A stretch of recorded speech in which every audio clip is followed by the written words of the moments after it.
മോഹൻലാൽ മോഹൻലാൽ മോഹൻലാൽ തുടരും. ഒരു രക്ഷയില്ല. അടിപൊളിയാണ്. അന്യായം. ലാലേട്ടൻ പൊളിച്ച് തിമിർത്തും തകർത്തു. അയ്യോ എന്റെ മേഡം സാർ കലക്കി പൊളിച്ചിരിക്കുക. ദൃശ്യത്തിന് ശേഷം 2025 തുടരും.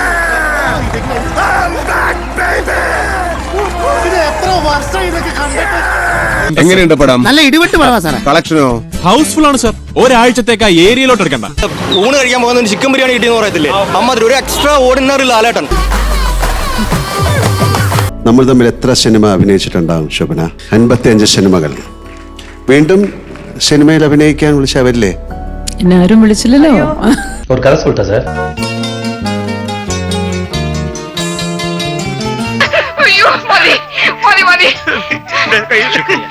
ലാലേട്ടന്റെ പെർഫോമൻസ് ആണെങ്കിലും അങ്ങേരുടെ ഫിസിക് ആണെങ്കിലും അങ്ങേരുടെ ആക്ടിങ് ആണെങ്കിലും അങ്ങേരെ എവിടെയും പോട്ടിൽ അങ്ങേര് തീർന്നിട്ടില്ല. ലാലേട്ടന്റെ അഭിനയത്തിന് കൈയടി.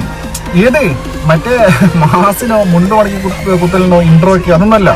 സത്യം പറ ചേട്ടായി, ഇങ്ങനൊരു ദിവസം ചേട്ടായി ആഗ്രഹിച്ചിരുന്നില്ലേ? ഞാൻ ആഗ്രഹിച്ചത് തന്നെ കിട്ടി. നല്ല അസല് സദ്യ ഉണ്ട് എഴുന്നേറ്റവനെ പോലെ സന്തുഷ്ടനാണ് ഞാൻ. ശരിക്കും ഇംപ്രസ്ഡ് ആയി. ഈ അടുത്ത കാലത്ത് അങ്ങനെ ഒരു കഥ വന്നിട്ടില്ല. ഗംഭീർ റൈറ്റിംഗ് സെറ്റ് ആയി കഴിഞ്ഞാൽ പിന്നെ നല്ലൊരു മേക്കർ. തരൺമൂർത്തി നല്ല മേക്കറാണെന്ന് പറയേണ്ട ആവശ്യമില്ലല്ലോ. എന്നെ ഏൽപ്പിച്ച കാര്യം ഞാൻ ഭംഗിയായി നിർവഹിച്ചിട്ടുണ്ട്. അപ്പൊ അദ്ദേഹം അത് ഗംഭീരമായിട്ട് ഡയറക്റ്റും കൂടി ചെയ്തതോടുകൂടി ഒരു അന്യായ ലാലേട്ടന്റെ സിനിമ. സാറേ നിങ്ങൾ മരണമാസാട്ടോ. അന്ന് എല്ലാവരും എന്നെ പുച്ഛിച്ചു. എന്നിട്ട് ഇപ്പൊ എന്തായി? ഉള്ളവനാ ഞാൻ ഉച്ചിരി കാണിക്കാൻ തുടങ്ങിയിട്ടല്ലേ ഉള്ളൂ അമ്മാവാ. ഇതതിന്റെ ഒരു തുടക്കമല്ലേ? ജോയ് പൊന്നെ, ഇതാണ് പരിപാടി. അതായത് ഫസ്റ്റ് ഹാഫിൽ കൊടുക്കേണ്ട സ്കോർ അങ്ങനെ, സെക്കൻഡ് ഹാഫിൽ കൊടുക്കേണ്ട അങ്ങനെ, ഫോക്ക് അങ്ങനെ. നമ്മെ കൊണ്ട് ചെയ്യാൻ പറ്റുന്നതൊക്കെ നാം ചെയ്തു. ഉണ്ണി നന്നായിട്ടുണ്ട്. കലക്കി.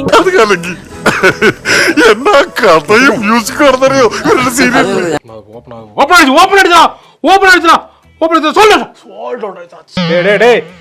டிக்கெட் புக் பண்ணினா? டேய் நீ பண்ணியாடா? நீ பண்ணியா? நீங்க யாரா பண்ணீங்களா? யாருமே பண்ணலையாடா? കൊള്ളാമല്ലോ. എന്നാ ഡിമാൻഡ? കുറെ നേരത്തെ വാങ്ങേണ്ടതായിരുന്നു. അലിപ്പഴം പോലെ ഞാവൽപ്പഴം പോലെ 1000 പൊൻപണം വീണ് കിട്ടി. മോഹൻലാൽ മോഹൻലാൽ മോഹൻലാൽ തുടരും. അതെ, ഇനി ഈ നാട്ടിൽ പലരും അടുപ്പത്ത് വെച്ച വെള്ളം വാങ്ങി വെക്കേണ്ടി വരും. ഞാൻ അപ്പോഴും പറയാറുണ്ട്, ഇപ്പോഴും പറയുന്നു, ഒന്നും അവസാനിച്ചിട്ടില്ല. ഇത് ലോകത്തിന്റെ ചരിത്രമറിയാത്തവരുടെ വ്യാമോഹം മാത്രമാണ് എല്ലാം അവസാനിച്ചു വന്നത്.